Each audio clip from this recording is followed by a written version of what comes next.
નમસ્કાર મિત્રો, world inbox academy પર આપ સૌનું હાર્દિક સ્વાગત છે. કરંટ અફેર્સની આપણી નિયમિત લેક્ચર શ્રેણી આવી રહી છે અને વીકમાં હું લગભગ તમને 5 લેક્ચર્સ તો આપી જ રહ્યો છું, બરાબર. અને આવનારા સમયમાં હું તમને લોકોને એક મેગા લેક્ચર આપવાનો છું થોડા દિવસોમાં, જેમાં એક જ લેક્ચરમાં ખૂબ આઈએમપી છેલ્લા 6 મહિનામાંથી 500 જેટલા આઈએમપી એમસીક્યુ કરંટ અફેર્સ આપણે ચર્ચામાં લેવાના છીએ અને એની પીડીએફ પણ અમે લોકો ગ્રુપમાં શેર કરીશું અને વર્લ્ડ ઇનબોક્સ એકેડમીના વિદ્યાર્થીઓને હાર્ડ કોપી મટીરિયલ પણ હું આપીશ. તો આજના લેક્ચર એટલે કે લેક્ચર નંબર 148 ઉપર આપણે આગળ વધવાનું છે, પણ એ પહેલા પીએસઆઈ મોક ટેસ્ટ વિશેની તમને માહિતી હું આપી દઉં. આપણી સંસ્થા world inbox academy PSI mock test offline અને ઓનલાઈન બંને મોડ ઉપર શરૂ કરી રહી છે. 22મી માર્ચ રવિવારના દિવસથી પહેલો રાઉન્ડ ચાલુ થશે. ટોટલ 5 રાઉન્ડ છે, દરેક રાઉન્ડમાં 2 પેપર છે, એટલે કે 10 પ્રશ્નપત્રો સોલ્વ કરવાનો મોકો તમને મળવાનો છે. દોસ્તો, સમગ્ર ગુજરાતમાં સૌથી વધુ પીએસઆઈ આપનારી આ સંસ્થા જ્યારે મોક ટેસ્ટ અરેન્જમેન્ટ કરે છે ત્યારે તમારે એ તક ગુમાવવી ન જોઈએ. એટલા માટે વર્લ્ડ ઇનબોક્સ એકેડમીની ગાંધીનગર, ભાવનગર, સુરેન્દ્રનગર, આણંદ, જુનાગઢ આ શાખાનો રૂબરૂ સંપર્ક સાધી શકાય, અથવા તો તમે 7575061818 નંબર ઉપર કોલ પણ કરી શકો છો. વધીએ આગળ. પહેલો મુદ્દો લેવો છે. ચૈત્ર મહિનો આજથી શરૂ થયો છે. જ્યારે હું રેકોર્ડિંગ કરી રહ્યો છું ત્યારે ફાગણ મહિનો પૂરો થયો. ફાગણ મહિનામાં દોસ્તો આપણે પૂનમને હોળી તરીકે ઉજવીએ છીએ અને એના પછીનો દિવસ ધૂળેટી. તો ફાગણ મહિનામાં દોસ્તો હોળીનો તહેવાર મનાવ્યા પછી ગુજરાતમાં જે પછીના 15 દિવસો હોય ને એમાં 2 અગત્યના આદિવાસી મેળાઓ ઉજવવામાં આવે છે. એટલે આ 2 જે હું મેળા વિશે તમને વાત કરીશ એ ફાગણ મહિના સાથે જોડાયેલા છે, બરાબર. કારણ કે હવે પછી ચૈત્ર મહિનો શરૂ થાય છે, તો છેલ્લા 15 દિવસોમાં 2 એવા ખાસ મેળા જે હોળી ધૂળેટી પછી મનાવવામાં આવે છે, એટલે એ ગુજરાતનું કલ્ચરલ કરંટ અફેર્સ થાય. એમાં એક જે મેળો છે દોસ્તો એ દાહોદ જિલ્લામાં ઉજવાય છે. દાહોદ જિલ્લામાં ગરબાડા તાલુકાના જસાવડું ગામ છે, તો જસાવડા ગામે ગોળ ગધેડાનો મેળો ઉજવાય છે. અને એવી જ રીતે બીજો એક આદિવાસી મેળો છે એ સાબરકાંઠામાં પોશીના તાલુકામાં ગુણ ભાખરી ગામે ઉજવાય છે, ચિત્ર વિચિત્રનો મેળો. હવે એમાં જે આ પહેલો મેળો છે જે દાહોદમાં ભરાય છે ગોળ ગધેડાનો, એ ધૂળેટી પછી એટલે કે હોળી પછી 5મા 7મા કે 12મા દિવસે મનાવવામાં આવતો હોય છે. અને જે બીજો મેળો જેની આપણે વાત કરવાની છે એ ચિત્ર વિચિત્રનો મેળો છે, એ ફાગણ મહિનાના છેલ્લા 2 દિવસો એટલે કે 14 અને અમાસ ત્યારે ઉજવાય છે. એટલે આપણે ક્રમ પ્રમાણે ચાલીએ. એટલે સૌથી પહેલા આપણે લઈએ ગોળ ગધેડાનો મેળો. હવે પહેલી વાત, આનું નામ ગોળ ગધેડાનો મેળો છે એટલે અહીંયા ગધેડા લાવવાના નથી. પહેલી વાત તો એટલે ગધેડા નો અહીંયા કોઈ ગધેડા એટલે પ્રાણી તરીકે, તમે માણસોને કોઈકને કહેતા હોય અલગ વસ્તુ છે, પણ પ્રાણી તરીકે ગધેડાનો એ ઉપયોગ કરવાનો નથી, એનો ઉલ્લેખ કરવાનો નથી. અહીંયા જો આ વસ્તુ, આ પરંપરા એવી છે દોસ્તો કે આ આદિવાસી યુવાનોના શૌર્ય, હિંમત અને મહેનત, બરાબર, એમની શારીરિક ક્ષમતા એને દર્શાવવા માટેનો મેળો છે. એટલે દાહોદના ગરબાડા તાલુકાની અંદર જસાવડા ગામે શું કરવામાં આવે છે, વર્ષોથી ગામના ચોકની અંદર સીમળાના ઝાડનું એક બહુ ઊંચો ટાવર એટલે કે થાંભલો બનાવવામાં આવે. 20-25 મીટર જેટલો કે એવો બહુ વિશાળ એક અહીંયા આખો થાંભલો ટાવર તૈયાર કરવામાં આવે. એની ઉપર ખાસ તેલ અને ઘી જેવો પદાર્થ લગાડવામાં આવે, જેથી કરીને આ થાંભલો જ્યારે ચડવા જાય વ્યક્તિઓ ત્યારે એના પગ લપસે પણ ખરા. હવે શું થાય, આ થાંભલાની આસપાસમાં, હવે પહેલા તો આ થાંભલાનો જે ઉપરનો ભાગ છે ને એમાં ગોળની પોટલી મૂકવામાં આવે, બરાબર. એ ગોળ છે આ લોકો ખાવાનો છે અને ગોળ બધાને ખવડાવવાનો પણ છે. તો એ ગોળની પોટલી આ થાંભલાના ઉપરના છેડે એટલે ટોપ ઉપર બાંધવામાં આવે. હવે યુવાનો શું કરશે, આ થાંભલામાં હરીફાઈ કરીને ચડશે. મજબૂત થાંભલો હશે, એ ચડવા જશે ને ત્યારે આસપાસમાં નીચે જે મોટા ભાગે કુંવારી કન્યા હોય એ હાથમાં નેતરની સોટી એટલે કે લાકડી લઈને ઊભી હશે. એ આ યુવાનોને છે ને ઉપર ચડવા નહીં દે, પણ જે યુવાનો ઉપર આ થાંભલા ઉપર ચડવાનો પ્રયત્ન કરશે ને એને આ લાકડી વડે ઢીબી નાખશે, બરાબર. એ લોકો આ લાકડી વડે એને એટલો માર મારશે, કેમ કહેવાય કે આવો માર તો ગધેડા જ સહન કરી શકે, બરાબર. એટલે ગોળની પોટલી લેવાની છે, ગોળની થેલી પકડવાની છે ભાઈ, અને ગધેડા જેવો માર ખાવાનો છે. એટલા માટે આ મેળાનું નામ છે એ ગોળ ગધેડાનો મેળો છે, બરાબર. એટલે આમાં તમારે ગોળ વેચવાનો નથી, ગધેડા લાવવાના નથી. ઘણા બિચારા છોકરાઓ ભોળા હોય, માસૂમ હોય, એને એમ કે ગોળ ગધેડાના મેળામાં ગધેડાની આપલે થતી હશે, એનો વેપાર થતો હશે, એવું અહીંયા છે નહીં, બરાબર. તો આ રીતે જે વ્યક્તિ જે વ્યક્તિ ટોપ ઉપર પહોંચી જાય છે અને ગોળની પોટલી પકડી લે છે, બરાબર, તો એ વિજેતા બને છે.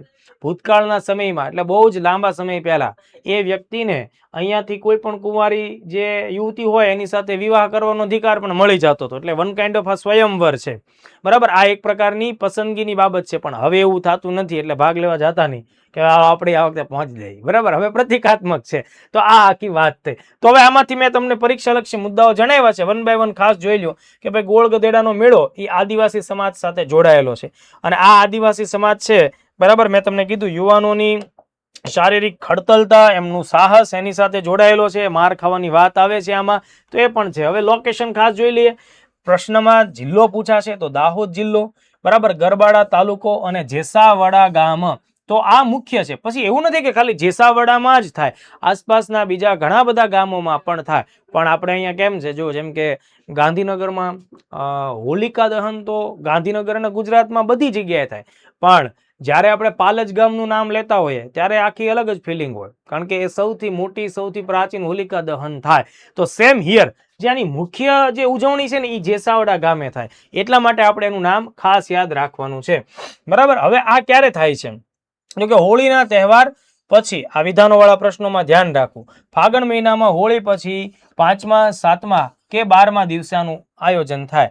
આ વર્ષે 9મી માર્ચના દિવસે થયું. તો એ તારીખ યાદ નથી રાખવાની, તારીખ તો બદલાતી રહેશે, બરાબર. પણ આ તો મેં તમને સમજમાં આવે એટલા માટે આ કીધું છે.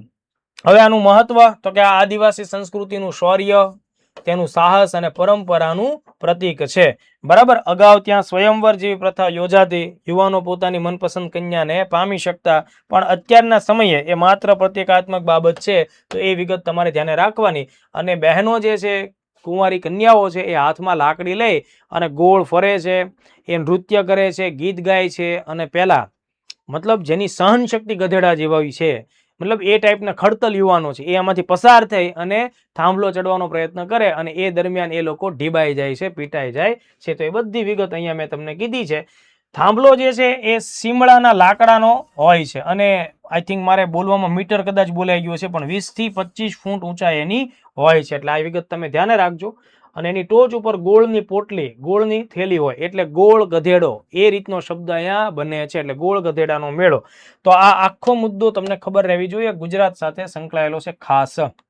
ચાલો, હવે એવી જ રીતે બીજો એક મેળો છે, એ પણ ફાગણ મહિનામાં જ યોજાય છે અને ગોળ ગધેડાના મેળા પછીના સમયમાં ઉજવાય છે, બરાબર.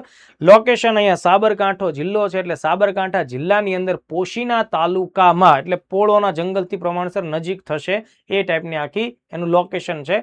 તો કહેવાય લગભગ ઈડર અને પોશીનાની બોર્ડર પાસે છે, પણ પોશીના તાલુકો તમારે ધ્યાને રાખવાનો.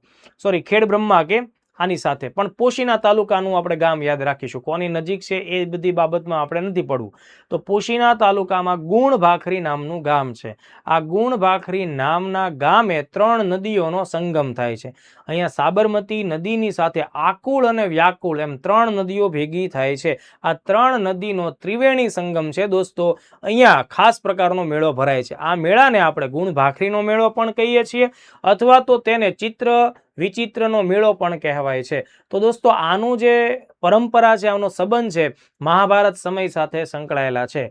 ભીષ્મ પિતામહ જેને કહીએ છીએ દોસ્તો, એમના પિતાજી હતા શાંતનુ મહારાજ, અને આ શાંતનુ મહારાજ છે એમને સત્યવતી નામની મત્સ્યગંધા સાથે વિવાહ થયેલા, અને એમના વિવાહથી એમને ચિત્રવીર્ય અને વિચિત્રવીર્ય નામના 2 દીકરાઓ જન્મેલા.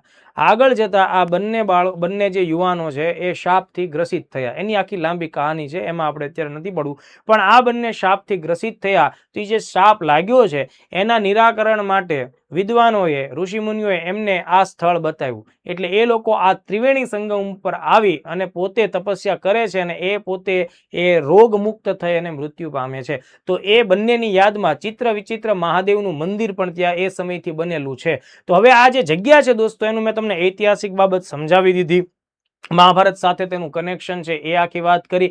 તો હવે અહીંયા શું થાય છે? તો અહીંયા ખાસ તો આદિવાસી લોકો ભેગા થાય છે 14ના દિવસે, એટલે કે ફાગણ વદ 14ના દિવસે. સૌથી પહેલા તો દોસ્તો આ જે ત્રિવેણી સંગમ થાય છે, સાબરમતી, આકુળ અને વ્યાકુળ નદી, એમાં આ લોકો એટલે આદિવાસી સમાજના જે લોકો છે દોસ્તો, એ પોતાના દિવંગત એટલે કે નજીકના સમયમાં મૃત્યુ પામેલા જે લોકો હોય, બરાબર, પોતાના પરિવારજનો, સ્નેહીજનો હોય, એમના અસ્થિનું વિસર્જન કરે છે. એટલે અસ્થિ વિસર્જન કરે છે, બરાબર, અને એમની યાદમાં ખૂબ રડે છે, બરાબર, એમની યાદમાં મૃત્યુ પછીના સામાન્ય રીતે આપણે જેને કેમ મરસિયા ગીત કહીએ છીએ એ પ્રકારના ગીતો ગાય છે.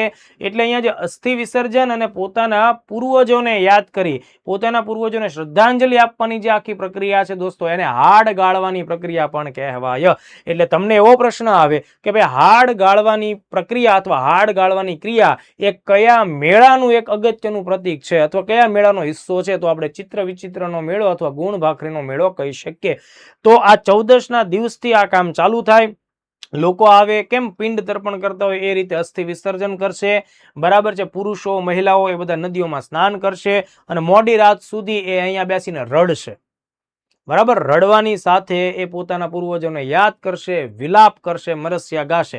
એટલે આ એનો પહેલો ભાગ થયો. બીજા દિવસે એટલે કે અમાસના દિવસે અહીંયા રંગે ચંગે બધા કાર્યક્રમો ઉજવવામાં આવતા હોય. રાજસ્થાનથી પણ લોકો આવે છે, ગુજરાતના પણ લોકો છે, યુવાનો યુવતીઓ એકબીજાને પસંદ પણ કરે છે. પહેલાના સમયમાં જે યુવાનને જે યુવતી પસંદ પડે તો એ એને પાન આપતા, પાન આપે, બરાબર, ખાવાનું જે પાન હોય.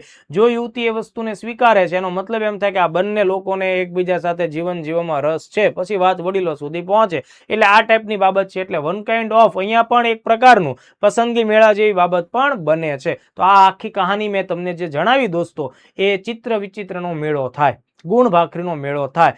સમય એની તિથિ મેં તમને જણાવી છે, ફાગણ મહિનામાં છેલ્લા 2 દિવસો છે. તો આટલા ફેક્ટ્સ આપણે ખાસ ધ્યાને રાખી લેવાના છે. બધી વિગતો મેં જે જણાવી, બધી વિગત અહીંયા છે. સાબરકાંઠા, પોશીના તાલુકો, ગુણ ભાખરી ગામ, 3 નદીઓનું સંગમ એટલે ત્રિવેણી સંગમ. પ્રશ્ન આવે કઈ કઈ 3 નદી? સાબરમતી, આકુળ અને વ્યાકુળ નદી, બરાબર. અરવલ્લી પહાડોમાં ના જે આદિવાસીઓ છે, ભીલ, ગરાસિયા આદિવાસીઓ, આ બધા લોકો માટે અગત્યનો મેળો થાય. હોળી પછીનો 14મો દિવસ એટલે કે 14મો દિવસ એટલે છેલ્લા જે દિવસો છે એ ફાગણ વદ 14 અને અમાસ, બરાબર. મેં તમને જણાવ્યું હાડ ગાળવાની વિધિ, બરાબર. તો એ આ મેળાની સૌથી અનોખી બાબત છે. પ્રશ્ન આવે છે, ઘણીવાર પૂછાય છે, આદિવાસી સમુદાયના લોકો પિતૃઓના અસ્થિ વિસર્જન અને તર્પણ માટે આવે છે. સ્થાનિક ભાષામાં આ પ્રક્રિયાને આખી હાડ ગાળવાની વાત કરે. ઐતિહાસિક મહત્વ મેં તમને લોકોને સમજાવ્યું છે અને પસંદગીની બાબત પણ જોડાયેલી છે. એટલે આખી વિગતો અહીંયા છે, તમે એને 1 બાય 1 જોઈ લેજો. 60,000 લોકો આ આખા તહેવારમાં અથવા તો આ પ્રકારના મેળામાં ભાગ લે છે. તો આવી બધી આઈએમપી વિગતો થઈ. તો આ 2 મુદ્દા ગુજરાતના કલ્ચર સાથે સંકળાયેલા છે અને કરંટ અફેર્સમાં છે. એટલે આપણે ક્રમસર એને યાદ રાખ્યા. બની શકે તમને મંથ પૂછાય, સ્થળ, લોકેશન પણ પૂછાય. ધેન આફ્ટર સાંસ્કૃતિક વારસા સાથે જ સંકળાયેલો પણ સાહિત્યના ક્ષેત્ર સાથે સંકળાયેલો એક બહુ જ મહત્વનો મુદ્દો છે. મિત્રો, ભારતમાં એક ખાસ પુરસ્કાર આપવામાં આવે છે. જેમ કે લાસ્ટ ટાઈમ મેં તમને લોકોને જ્ઞાનપીઠ પુરસ્કાર વિશે વાત કરી હતી. એ ભારતમાં સાહિત્યના સર્જન અને ક્ષેત્રમાં કરેલી કામગીરી માટે આપવામાં આવતો સર્વોચ્ચ પુરસ્કાર છે. પણ એના પછી બીજા નંબરનો જે સર્વોચ્ચ અને પ્રતિષ્ઠિત પુરસ્કાર કહેવાય એ છે સાહિત્ય એકેડમી પુરસ્કાર. ભારત સરકારે 1954ના વર્ષમાં સાહિત્ય એકેડમી નામની સંસ્થાની સ્થાપના કરી, જે અત્યારે ભારત સરકારના સાંસ્કૃતિક મંત્રાલય અંતર્ગત કામ કરતી એક સ્વાયત્ત સંસ્થા છે. 1954માં સ્થપાયેલી આ સંસ્થાએ મિત્રો 1955ના વર્ષથી, બરાબર, 1955ના વર્ષથી ભારતની તમામ પ્રતિષ્ઠિત ભાષાઓમાં, એટલે સંખ્યાની દ્રષ્ટિએ 24 ભાષા, ભૂલ ન પડે ખાસ જોજો, 24 ભાષામાં દર વર્ષે એક સાહિત્યકારને પોતાના શ્રેષ્ઠ સર્જન માટે એટલે છેલ્લા 5 વર્ષમાં કરેલી સર્જન કામગીરી માટે થઈને પુરસ્કાર આપવામાં આવે છે. સાથે 1 લાખ રૂપિયાની રકમ રાશિ પણ આપવામાં આવે છે, બરાબર. તો હું શું કહેવા માંગુ છું કે આ સાહિત્ય એકેડમી પુરસ્કાર છે ને, એ કોઈ એક જ ભાષાને નથી મળતો, 24 ભાષાના સર્જકોને મળે, એટલે 24 લોકોને મળે. દાખલા તરીકે અસમિયા ભાષા હોય તો એમાંથી એકને મળે, હિન્દીમાંથી મળે, આપણી ગુજરાતી હોય તો એમાંથી પણ મળે. હવે તમે જ્યારે જ્ઞાનપીઠની હારે તુલના કરો ને ભાઈ, તો જ્ઞાનપીઠ તો 22 + 1 એટલે કે અંગ્રેજી 23 ભાષા થઈને એ 23માંથી એકને અથવા રેર કેસમાં 2ને મળે. જ્યારે અહીંયા શું થાય છે, દરેક ભાષામાંથી એકને પુરસ્કાર મળે છે અને આ દર વર્ષે અપાતો પુરસ્કાર છે. 1955ના વર્ષથી આ પુરસ્કારની સ્થાપના અને શરૂઆત થયેલી છે. એટલે કે આ પુરસ્કાર 1955માં પહેલી વાર આપવામાં આવેલો છે. આ વાત બધાને સમજમાં આવવી જોઈએ. હવે જુઓ, જ્ઞાનપીઠ પુરસ્કાર ક્યારથી અપાયેલો છે? 1965માં પહેલી વાર આપ્યો. એટલે કે આ પુરસ્કારના 10 વર્ષ પછીથી જ્ઞાનપીઠ આપવાની પરંપરા ચાલુ થઈ છે. ઓકે, તો હવે જુઓ, દર વર્ષે જ્યારે ભારતની બધી ભાષા એટલે કે બંધારણની અનુસૂચિ 8માં લખેલી 22 ભાષા વત્તા અંગ્રેજી અને વત્તા રાજસ્થાની, એટલે અહીંયા ટોટલ 24 ભાષા થશે. પહેલામાં કેટલી થાય જ્ઞાનપીઠમાં? જસ્ટ 22 એન્ડ +1 એટલે અંગ્રેજી એડ કરો એટલે 23. ત્યાં 23 ભાષામાંથી કોઈ એકને અને અહીંયા 24 ને મળે. રાજસ્થાની યાદ રાખજો મિત્રો, રાજસ્થાની ભાષા છે ને એ બંધારણની અનુસૂચિ 8માં સ્થાન ધરાવતી નથી. બરાબર, એટલે અહીંયા તમારે એ વાતને પણ ધ્યાને રાખવાની છે. આ વખતે ગુજરાતીમાંથી યોગેશ વૈદ્ય નામના કવિને પુરસ્કાર મળે છે, જે વેરાવળથી બિલોંગ કરે છે અને ભટ્ટ ખડકી નામની એની કાવ્ય સંગ્રહ છે એના માટે મળે છે. તો જોઈ લો ભાઈ, 1 by 1 એક એક મુદ્દો, એક એંગલ બાકી નહીં રહે, તમારે એટલું તૈયાર રાખી લેવાનું છે. આ પુરસ્કારો 2025 માટેના છે, જેને આપણે તાજેતરમાં માર્ચ 2026માં જાહેર કરવામાં આવેલા છે. કોણ આપે છે? સાહિત્ય એકેડમી નામની સંસ્થા. ક્યારે રચાણી? 54માં. ભારત સરકારના સંસ્કૃતિ મંત્રાલય હેઠળની સ્વાયત્ત સંસ્થા છે. પુરસ્કારની શરૂઆત ક્યારથી થઈ? આ સંસ્થાની શરૂઆત 1954, પુરસ્કારની શરૂઆત 1955થી. ટોટલ કેટલી ભાષા? 24 ભાષા. 22 ભાષા અનુસૂચિ 8ની, અંગ્રેજી 23મી અને રાજસ્થાની 24મી. તો તમારે જોતું રહેવાનું છે, જ્ઞાનપીઠમાં 23 જ છે, આમાં 24 છે. રાજસ્થાની જ્ઞાનપીઠમાં મળતો નથી. પુરસ્કાર સ્વરૂપે કેટલા રૂપિયા આપવામાં આવે? 1 લાખ રૂપિયા અંકે રોકડા આપવામાં આવે. પહેલામાં વાઘ દેવી એટલે સરસ્વતી માતા છે, એની બ્રોન્ઝની પ્રતિમા હોય છે. અહીંયા તાંબાની પ્લેક આપવામાં આવે છે, જે અહીંયા જો હું તમને બતાવી દઉં, આ પ્રકારનો પુરસ્કાર આપવામાં આવે છે. બરાબર, શાલ પ્રશંસા પત્ર. હવે મોસ્ટ આઈએમપી તમારા લોકોએ ખાસ ધ્યાન રાખવાનું છે કે ભાઈ સાહિત્ય એકેડમી પુરસ્કાર 2025 ગુજરાતી ભાષામાં કયા સાહિત્યકારને મળ્યો છે? તમારો જવાબ આવવો જોઈએ યોગેશ વૈદ્ય. યોગેશ વૈદ્યની કૃતિ છે દોસ્તો ભટ્ટ ખડકી. આ કવિતા સંગ્રહ છે. યોગેશ વૈદ્ય એ વેરાવળથી બિલોંગ કરે છે. તમારી એક્ઝામ માટે આ મોસ્ટ આઈએમપી ફેક્ટ થાય છે. તો અહીંયા સુધીના મુદ્દા ક્લિયર. હવે તમારે લોકોએ જો બધી 24 ભાષાના લેખકોના નામ ને કૃતિ બિલકુલ યાદ ન રખાય. બરાબર, કારણ કે તમે ગુજરાતના વિદ્યાર્થી છો તો તમને એટલી ખબર પડવી જોઈએ કે આપણે ગુજરાતી મુદ્દો જ ભણાવીએ. કારણ કે પરીક્ષામાં પૂછાશે તો કે તમને એમ નહીં પૂછે કે બંગાળ માટે કોને મળ્યું, અસમ માટે કોને મળ્યું, તમિલમાં કોને મળ્યું. તમે ગુજરાતના માણસો છો તો તમારે ગુજરાતીનું ધ્યાને રાખવાનું. બરાબર છે. હા, પહેલામાં આપણે જ્ઞાનપીઠ આખા ઇન્ડિયામાં એકને જ મળે, એટલા માટે આપણે ત્યાં આર વેરામિત્તુનું નામ યાદ રાખ્યું હતું અને તમિલ સાહિત્યકાર હતા, એટલે આપણે એ ભાષાને એ રીતે યાદ રાખ્યું હતું. ચાલો, ધ્યાન આફ્ટર આજના લેક્ચરનો લાસ્ટ ટોપિક છે અને ઇકોનોમિક્સ સાથે સંકળાયેલો છે. નીતિ આયોગ દ્વારા દોસ્તો ભારતના અલગ અલગ રાજ્યોની આર્થિક પરિસ્થિતિ અને નાણાકીય નીતિની હાલત કેવી છે એને દર્શાવતો એક અહેવાલ રજૂ કરવામાં આવે છે અને એ અહેવાલ છે એ 2025થી શરૂ કરવામાં આવેલો છે. એટલે 2025માં તેની પહેલી આવૃત્તિ હતી અને આ વર્ષે 2026માં તેની બીજી આવૃત્તિ હમણાં તાજેતરમાં માર્ચ મહિનામાં જાહેર કરવામાં આવી છે. આ અહેવાલ છે દોસ્તો એ છે ફિસ્કલ હેલ્થ ઇન્ડેક્સ.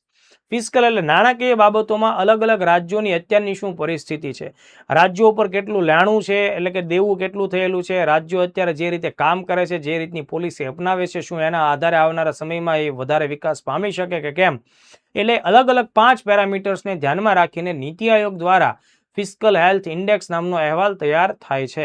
તો આપણે શું ધ્યાને રાખીશું? એના 5 પેરામીટરોના નામ જે 1-2માં કામ લાગે. બરાબર, પ્લસ આ વખતનું જે કાંઈ પણ 18 રાજ્યોનું જે એનાલિસિસ કરવામાં આવ્યું એમાં પહેલા નંબરે કયું રાજ્ય છે એ જોઈ લેવું પડે, વત્તા ગુજરાતનું સ્થાન કેટલામું છે, ગુજરાતનો સ્કોર કેટલો છે, એ બધી વિગતો ધ્યાને રાખવી પડશે. તો ચલો, આ પહેલા તો જાહેર કોણ કરે? નીતિ આયોગ. કોણ કરે? નીતિ આયોગ. એટલે ફિસ્કલ હેલ્થ ઇન્ડેક્સ છે ને ભાઈ, એ ભારત સરકારનું નાણાં મંત્રાલય જાહેર નથી કરતું. બરાબર, કેગ દ્વારા જાહેર નથી થતું, આરબીઆઈ દ્વારા જાહેર નથી થતું. એ આપણી થિંક ટેન્ક સંસ્થા છે નીતિ આયોગ. નીતિનું પૂરું નામ જણાવજો, નીતિ આયોગનું પૂરું નામ જણાવો, ક્યારે સ્થાપના થઈ, કમેન્ટમાં અચૂકપણે લખજો મિત્રો. બરાબર, તો આ ફિસ્કલ હેલ્થ ઇન્ડેક્સ છે રાજ્યોના નાણાકીય પરફોર્મન્સનું વ્યાપક અને તુલનાત્મક આખું પરિદ્રશ્ય આપણી સામે રજૂ થાય છે. 1-2 ના વિદ્યાર્થીઓ જે તૈયારી કરે છે એના માટે આ ફિસ્કલ હેલ્થ ઇન્ડેક્સ તૈયાર કરવા માટે 5 મુખ્ય પિલર્સ એટલે કે નાના નાના ઘટકોનો સમાવેશ કરવામાં આવે છે. એ 5 બાબતોમાં કોનો સમાવેશ થાય છે એવો સવાલ આવે. 5માંથી કોઈ પણ 3 આપશે, ચોથો એક નવો એડ કરશે અને પછી કહેશે કે ફિસ્કલ હેલ્થ ઇન્ડેક્સની ગણતરીમાં નીચેના પૈકી કોને ધ્યાને રાખવામાં આવતું નથી. આ ટાઈપની વાત છે. એટલે 5 ને દોસ્તો વાંચીને યાદ રાખી લેવાના છે. પહેલી વાત છે ક્વોલિટી ઓફ એક્સપેન્ડિચર. એટલે કે જે તે રાજ્ય પોતે જે કંઈ ખર્ચો કરે છે એની ગુણવત્તા કેવી છે, ગુણવત્તા ઇન ધ સેન્સ કે એ ખર્ચાની યોગ્યતા કેટલી છે, લાંબા ગાળાનું કેપિટલ ઇન્વેસ્ટમેન્ટ અને એ રીતનો ખર્ચ કરે છે, એક્સપેન્ડિચર કરે છે કે ફિજૂલના ખર્ચા કરે છે. તો ક્વોલિટી ઓફ એક્સપેન્ડિચર, તો ખર્ચની ગુણવત્તા, આ મુદ્દો તમારે ખાસ સમજવાનો. આ દરેક રાજ્ય કેટલું કેટલું કરે છે એક વર્ષમાં એને ધ્યાનમાં રાખવામાં આવે. રેવન્યુ મોબિલાઇઝેશન, આ બીજા ઘટકને ધ્યાનમાં રાખવામાં આવે. ફિસ્કલ પ્રુડન્સ, ફિસ્કલ પ્રુડન્સનો મતલબ થશે દોસ્તો કે એ પોતે કેટલી વિવેક બુદ્ધિપૂર્વકનો ખર્ચો કરી રહ્યું છે રાજ્ય, ક્યાં ક્યાં સારી કરકસર કરે છે, બરાબર, તો એને ફિસ્કલ પ્રુડન્સ કહેવાય. પછી છે ડેટ ઇન્ડેક્સ અને એક છે ડેટ સસ્ટેનેબિલિટી. આ બંને દેવા સાથે સંકળાયેલા છે. તો 5 બાબત થઈ: quality of expenditure, revenue mobilisation, fiscal prudent, date index અને ડેટ સસ્ટેનેબિલિટી. આ વસ્તુ જે લોકોને ક્લાસ 1ની પ્રિલિમ્સ આપવાની હોય ને એના માટે અનિવાર્યપણે 5 એંગલને ધ્યાનમાં રાખવાના. હવે નીતિ આયોગ દોસ્તો તટસ્થ સંસ્થા તરીકે કામ કરશે, કોઈ રાજ્યો સાથે ભેદભાવ નહીં કરે. એટલે આ બધા 5 અલગ અલગ વિભાગોમાં જે તે રાજ્યનું શું પરફોર્મન્સ છે એના માટેના એ પરફેક્ટ ડેટા કોની પાસેથી મંગાવે છે? કેગ પાસેથી મંગાવે છે. ઓકે, એટલે controller and auditor general CAG પાસેથી આ ડેટા મંગાવવામાં આવે છે. કમેન્ટ કરો ફટાફટ, CAG તરીકે અત્યારે કયા વ્યક્તિ પાસે ચાર્જ છે, એટલે કે ભારતના CAG કોણ છે, બંધારણમાં કયા ભાગમાં કયા આર્ટિકલમાં કેગનો ઉલ્લેખ થાય છે, એ મને ભૂલ્યા વગર જણાવજો. ઇન્ડેક્સમાં 18 મુખ્ય રાજ્યો અને 10 નોર્થ ઈસ્ટ ઉત્તર પૂર્વના અને હિમાલય એમ કરીને ટોટલ 28નું રેન્કિંગ બહાર પડે છે. હવે તમારી એક્ઝામ માટે એકદમ IMP મુદ્દો હું તમને જણાવી દઉં. માર્ચ 2026માં નીતિ આયોગે બીજી આવૃત્તિ જાહેર કરી. કેટલામી? બીજી આવૃત્તિ. હવે બીજી આવૃત્તિમાં દોસ્તો સૌથી સારામાં સારી ફિસ્કલ પોલિસી ઓડિશા ચલાવે છે. એટલે ઓડિશા એ સૌથી ટોપ ઉપરનું રાજ્ય છે. એટલે ફિસ્કલ હેલ્થ ઇન્ડેક્સમાં પ્રથમ ક્રમાંક ઉપર અત્યારના ધોરણે ઓડિશાનું પરફોર્મન્સ છે. ઓડિશા પહેલા નંબર ઉપરનું રાજ્ય છે. ત્યારબાદ બીજા નંબર ઉપર ગોવા, ત્યારબાદ ત્રીજા નંબર ઉપર ઝારખંડ અને પરીક્ષા માટે ખાસ ઉપયોગી ગુજરાતનો ક્રમ ચોથો છે. 100માંથી ગુજરાતનો જે સ્કોર છે 49.9. વધારે ડિટેલમાં કોઈ વધારે ડાયો માણસ પેપર કાઢે છે તો પૂછશે ગુજરાત ફિસ્કલ હેલ્થ ઇન્ડેક્સની અંદર કઈ કેટેગરીમાં અથવા તો કયા સ્ટેટસ ઉપર છે. ફ્રન્ટ રનરની કેટેગરીમાં ગુજરાત આવે. બાકીના કોઈના તમારે યાદ નહીં રાખવાના, તમારે ગુજરાત પકડવાનું. 49.9 આ સ્કોર પણ યાદ રાખજો. 49.9 આઉટ ઓફ 100 એ રીતનો તમારો સ્કોર છે, ધ્યાન રાખવાનું. 5મા નંબર ઉપર મહારાષ્ટ્ર, અને સૌથી છેલ્લું અને ખરાબ પરફોર્મન્સ કહેવાય તો એ પંજાબ છે 12.4. તો પહેલા નંબર ઉપર ઓડિશા, ધેન આફ્ટર ગોવા, ઝારખંડ, ગુજરાત અને મહારાષ્ટ્ર. ઓડિશા છે એનો સ્કોર 73.1 અને રેન્ક 1 છે. ગુજરાતનો સ્કોર 49.9 અને રેન્ક એનો 4 અને કેટેગરી ફ્રન્ટ રનર છે. તો આ IMP મુદ્દાઓ મેં તમને કીધા. એટલે આજના લેક્ચરમાં એક મુદ્દો ઇકોનોમિક્સ સાથે સંકળાયેલો છે, 3 મુદ્દા સાહિત્ય સાથે સંકળાયેલા અથવા તો સાંસ્કૃતિક વારસા સાથે સંકળાયેલા છે. લેક્ચર તમને લોકોને કેવો લાગી રહ્યો છે એ ખાસપણે અચૂકપણે જણાવજો મિત્રો. દરેક લેક્ચર્સ જોતા રહેજો, લાઈક કરજો, તમારા મિત્રો સાથે શેર કરજો. સૌથી સારામાં સારું બેસ્ટ ક્વોલિટી કન્ટેન્ટ તમારે ભણવું હોય તો એના માટે વર્લ્ડ ઇન બોક્સ અવેલેબલ છે. Thank you very much. જય હિન્દ, જય ભારત.